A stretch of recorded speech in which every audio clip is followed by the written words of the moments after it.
Hey guys, back again with another Airliner kit this week. This time we're going to be looking at Atlantis' reboxing of Convair 990 in a very oddball 1/135th scale. Let's open her on up and take a look. Now, starting off with the fuselage halves, it does have raised detail, and when we get to it, the wings, for some reason, have recessed detail. So it's a bit of an oddball uh, mixed bag there. Now, what's also interesting is they molded in the passenger windows, yet the cockpit windows are molded open. And what's equally odd is there's no clear parts for those. None whatsoever. So I'm at a loss. I don't know if maybe I just got a bad copy that didn't come with these parts. Is this how this kit's always supposed to been? I don't know. I haven't been able to find anything. Beyond that, obviously, given the small scale, no internal detail. They do give you the option to pose the kit with the passenger doors open or closed.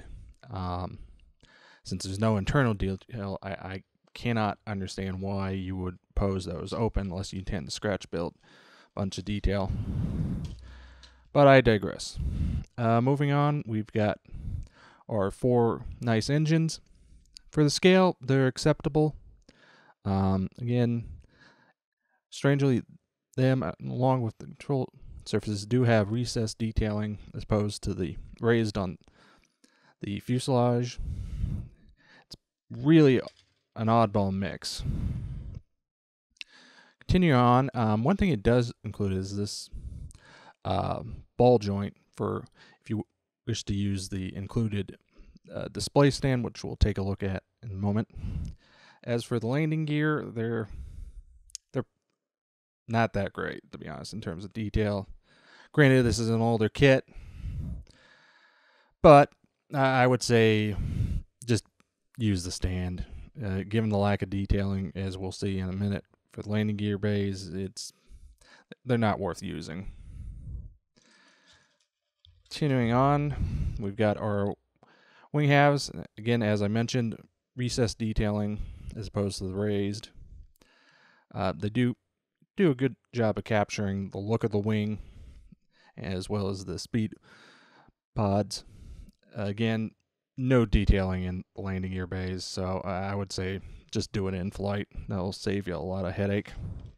Now, I do like that they include this stand. It's pretty basic for the most part, but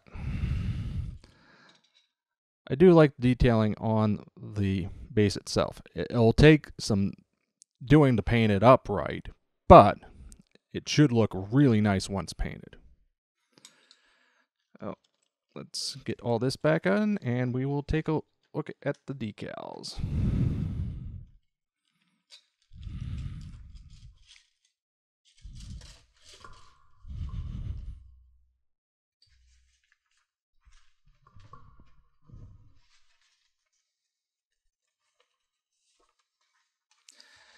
Now, the decals are one area in the kit that is actually pretty nicely done. They're all in very good register, clear, bright, and nicely colored.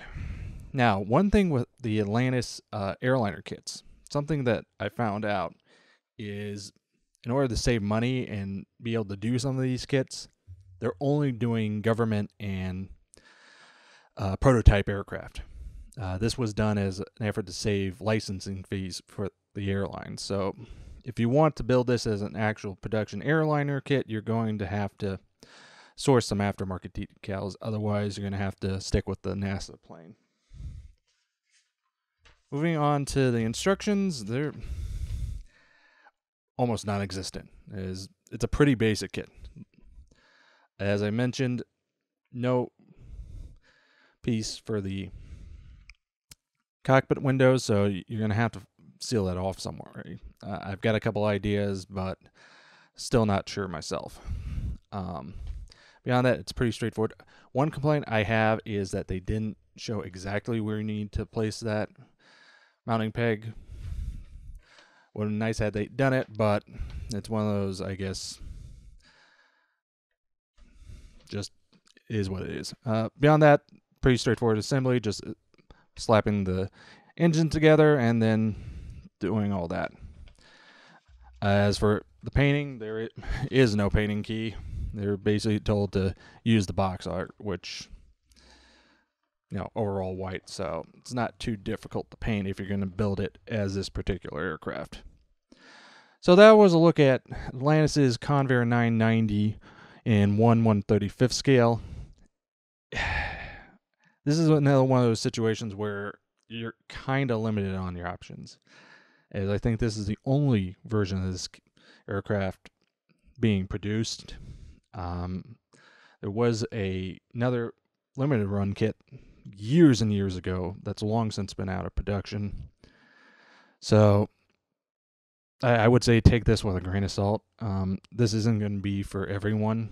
I would say if you're a hardcore civil aviation fan, go ahead and look at getting this, but otherwise it was one I would say you can pass on and not feel too bad.